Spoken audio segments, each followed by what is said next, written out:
Welcome to this exciting program for Portal to Ascension and Soul Surge. And I want to thank Neil Gar and Tangila Islam for allowing us to present here today, because I have some very interesting guests, especially in terms of ascension. My name's Alan Steinfeld. I'm the author of this book, Making Contact, which has a chapter by my good friends and guests here, doctors JJ and Desiree Hurtak.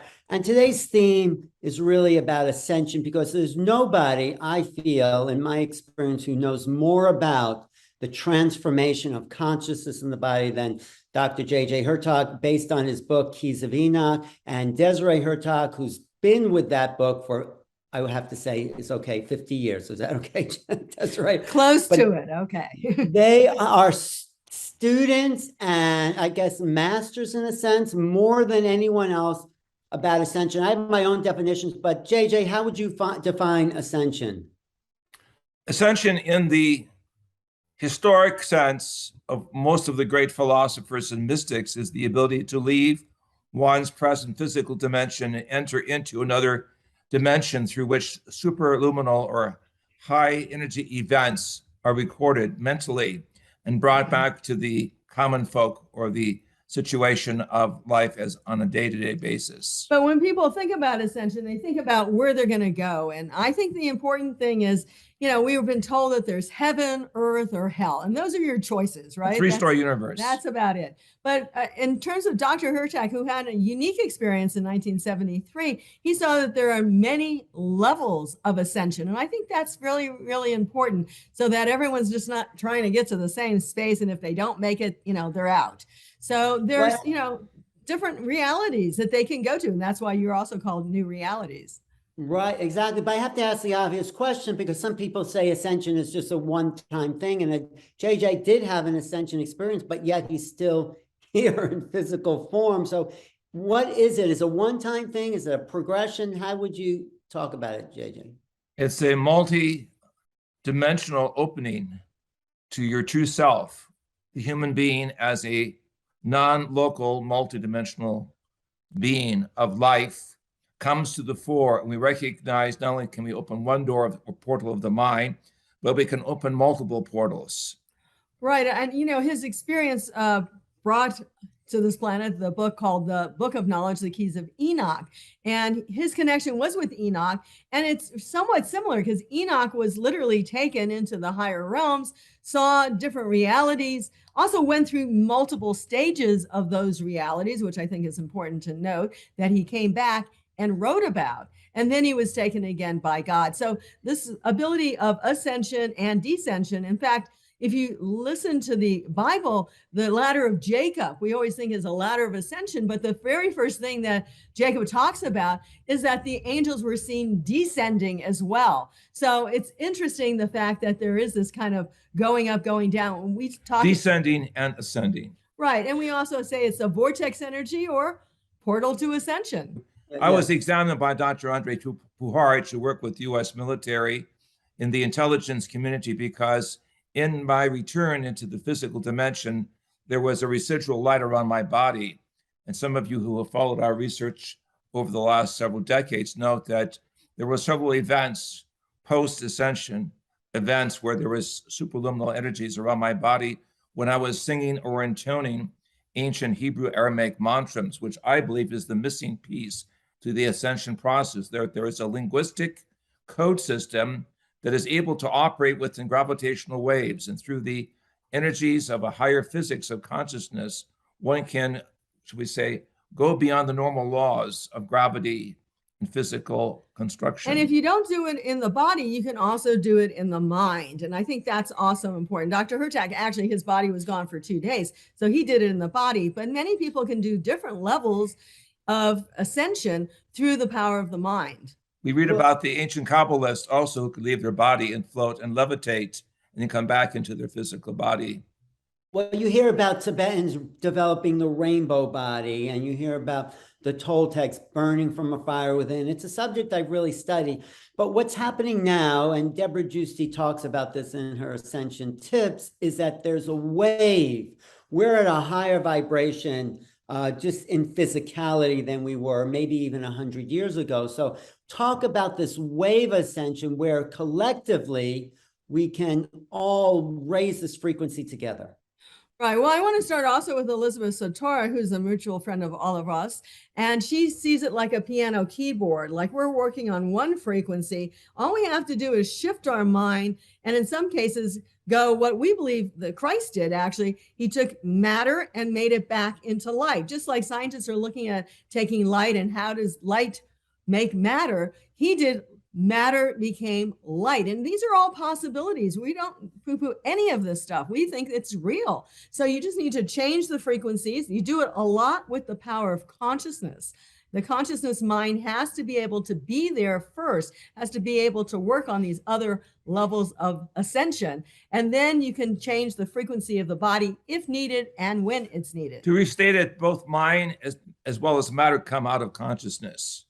And now we're beginning to realize, not only through consciousness, which is the essence of everything interconnected, there are higher states of consciousness. And this is the key to a new physics that has been studied for more than 40 years by scientists working with Stanford Research Institute in Northern California and other think tanks to show humanity that there is a scientific validation of higher states of consciousness, which open a portal literally to ascension or to other dimensions, allowing an individual to acquire higher information or uncommon information and bring it back into the sensory system. So this is. I also want to add that there's a biological, a biophysical component to ascension, because when you do reach those states of enlightened, awakened consciousness, and we've talked about this on other shows, there's a biophotonic potential that starts to be activated within the cells. Our cells are capable of emitting light. And that's, of course, you met the man of light, but that's what it comes when you change consciousness, you change the physiology. That's well said. Russian scientists, the Kurlians, noted back in the 1960s, when they separated the leaf or tore leaf apart, there was a bioplasma after effect that they could register on a film document.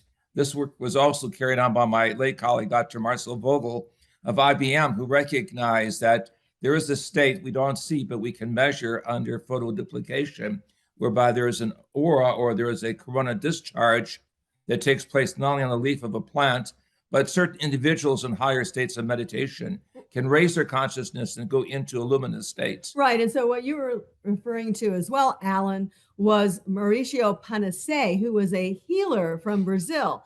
And he had a light experience first, is what really initiated him into this. But he was known to be able to put his hands out and you literally could see light. And they photographed this many times coming out of his hands. And it was really a lot of power and a lot of energy that he was able to literally produce by his body. But we believe that the whole body itself, and this is why we feel this is really interesting, came from a higher vibratory frequency. We work with the well-noted also scientist from Russia, Peter Gurayev, and he felt that even the DNA came from a light wave frequency that then concretized into the third dimensional reality. And when it did, of course, then we stopped using that ability, but we still have it all within us, which means even the reason why our ribs are a certain number, everything looks a certain way, is all because we came from this light vibratory frequency that became matter. And now for ascension, we simply need to realize we have the potential to go back into that light vibratory frequency, again, by the power of the mind or by the body. And preferably, of course, in the last moments of our life when we're done with our mission on this planet, and not before that. I have to emphasize to all the young people who think they can get away with something earlier, there's a reason why we're all here right now. And it's really important. We got almost 8 billion people on this planet coming for this time of not only individual ascension, but we believe consciousness ascension and ultimately energy ascension. So ascension is connected with the concept of compassion in service to the human race. Why go to the higher dimensions if you're simply going to come back into the selfish ego? No, the mystics, the great minds who have had ascension, realize that there's more to the universe of intelligence. As we connect with the higher divine family, we bring back the attributes of a greater concept, of a greater picture or holistic picture of life through which we emerge as holistic beings. And one more thing, Alan, on this, I'd like to talk about Eben Alexander, who we all know, and we in fact sponsored a lecture with him years ago together. He wrote a book called Proof of Heaven. And if people aren't familiar with it, I strongly suggest reading it, because he was really a neurosurgeon, graduate of Harvard, and the best you can be. And he had no concept of any of this stuff. And he had a disease where his mind literally went dead. And what he experienced in that was other levels of ascension. First of all, he saw some lady flying around him and guiding him. He didn't know who she was, but she was beautiful and he really loved her for some reason.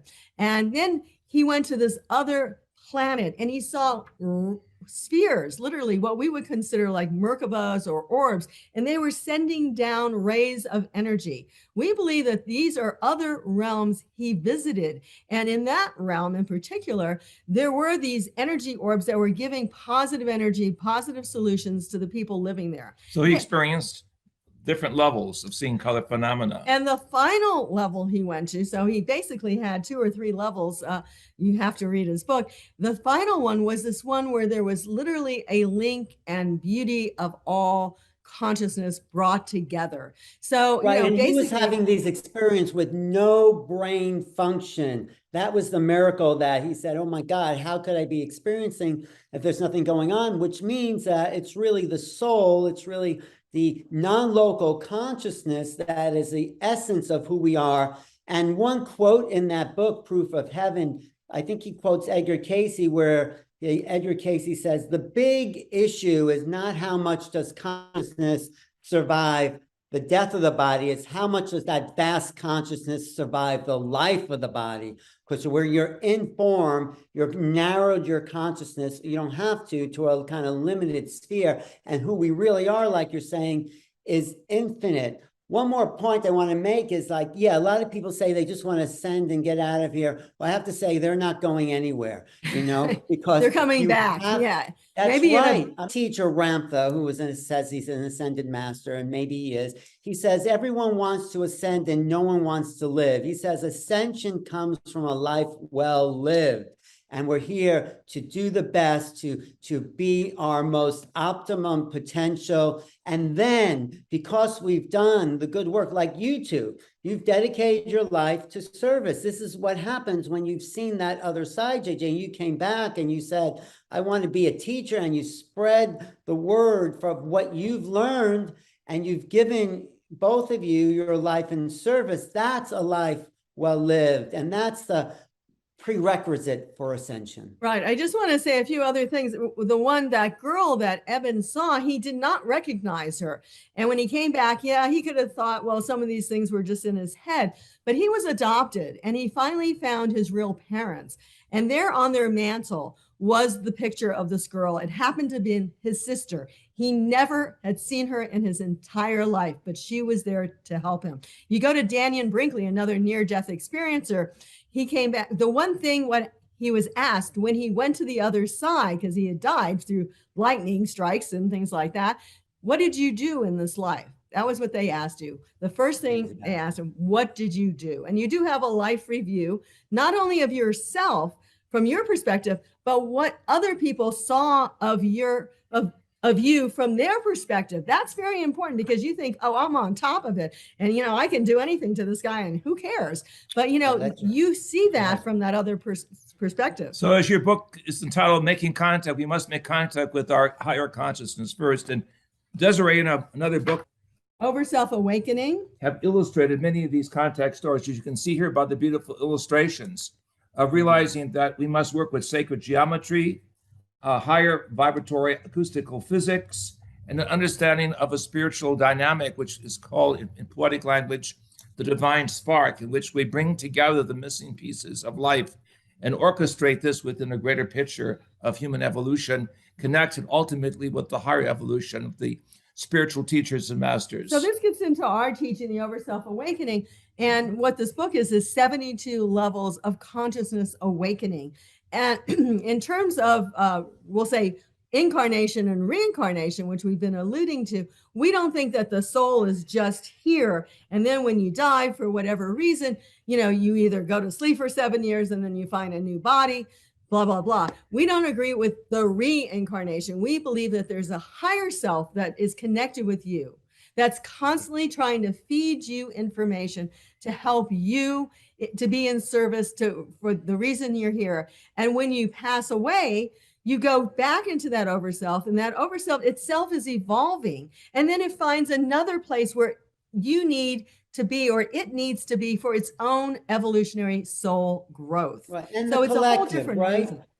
I just want to bring in one point, especially if we're talking about ascension, but I don't mean to put it in a religious context, but we do have a snapshot, a photograph of an ascending body. If you look at the Shroud of Turin, that is the body turning into light. It's been documented, and it's the potential all of us have that perhaps Yeshua, Jesus, whoever he was, did this, and it's recorded on linen. So do you have anything to say about the actual... Well, I carry with me, Alan, a picture of the three-dimensional aspect of the cloth of Turin, examined by my late colleague, Dr. Don Lynn of Jet Propulsion Lab, which was a branch of Caltech in Southern California. Right. After many years, a type of technology was developed of image enhancement, bringing out what is called a three-dimensional picture of the Christ face. This would be impossible if the picture was just painted on the linen. No, there was a homogeneous display of light through a type of sublimation process through which the Christ figure entered into a higher state of weightlessness and what would be called historic ascension. So we've seen the cloth in person, so to speak, twice. It only opens about once every 10 years. And we truly believe that it is the image of Christ. So what it was a cloth that was placed over the body of Christ in the tomb. And basically it had nothing on it at all, supposedly just, you know, the weave that it had.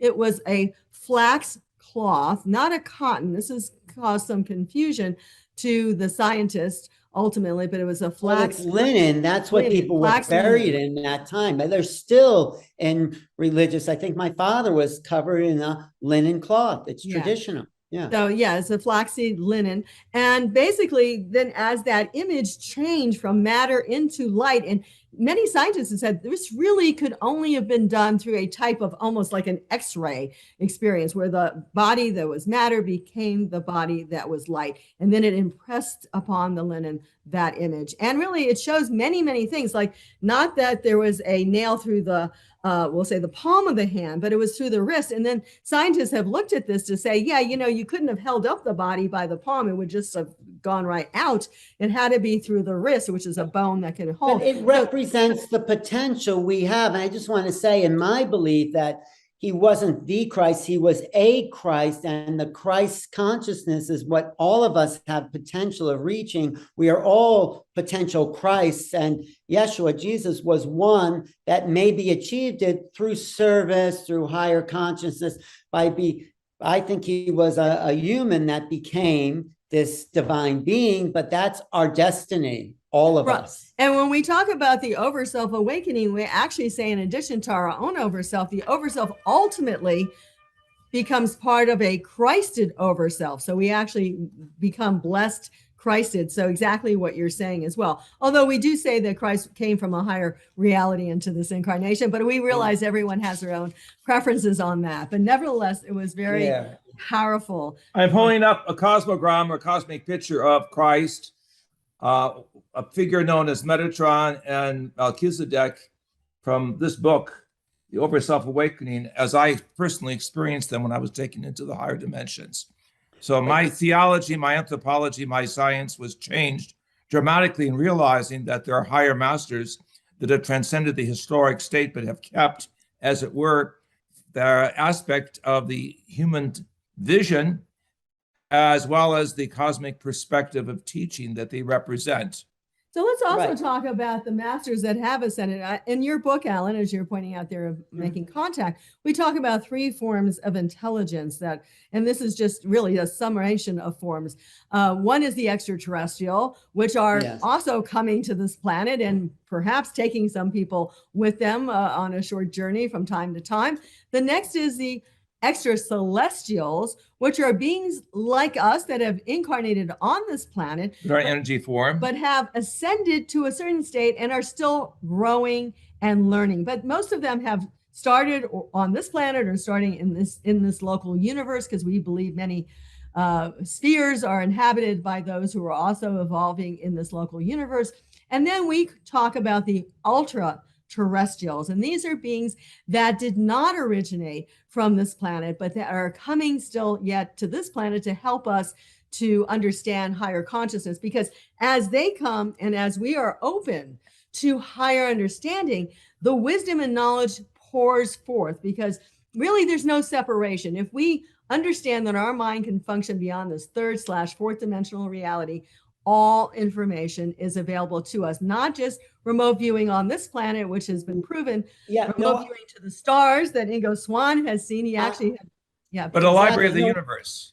I agree with you both. I agree with what you just said, Desiree, because as we become more light essence, as we evolve our consciousness, we tap into a greater field of knowing, and the ascension becomes just an effect of this greater mind of knowing. And, ascension, it was not just Jesus was maybe the last of the, I would say, modern ascensionists, but there's a history in Egypt. There's this history, like I said, in Tibet, but even the Taoist immortals. And there's little known cases of ascension in India. There's a guy named Ramalinga, who in Pondicherry, there's a little square was where he stood when he turned his body into light. So if we do the research, there's lots of ascension. I mean, Ramtha said ascension is actually easier than we think. It is a form of taking your body into the unseen realm. So it's ascension, but also descension, coming back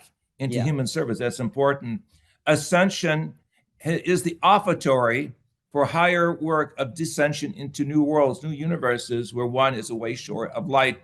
And I wanted to tell our audience that there is a scientific document. I'm holding up Mind Dynamics in Space and Time, which is the real X-Files of all the top secret work that was done at Stanford Research Institute of remote viewing in the 1970s and 80s, that included the opening process of the higher psyche to experience other relative states of creation and creativity.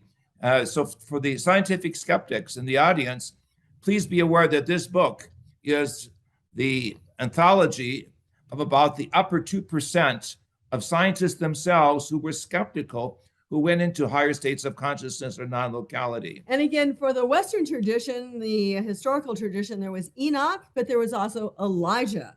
And Elijah, of course, went in a type of what we would consider a Merkaba energy, not necessarily an extraterrestrial, but a Merkaba. And the difference is a Merkaba can actually change into other dimensional realms, like beyond just the 3rd, 4th, or 5th reality. 4th dimension for most scientists is time. So the 5th is just the next level. The Merkaba can not only go, what Dr. Hurtaks showed was 24 dimensions, but can actually cross out of this consciousness time zone that we exist in into greater realms. And so this is so important because everybody's giving the hype of UFOs. No, UFOs are not connected, in my language, with the ascension process. It's the higher vibratory Merkaba, or spiritual vehicles spoken of the ancient sutras of the great master teachers, the Maha-avatars, those who had the ability to transport themselves between dimensions without the physical metallurgy or hardware of physical spaceships. I mean, this is a misnomer.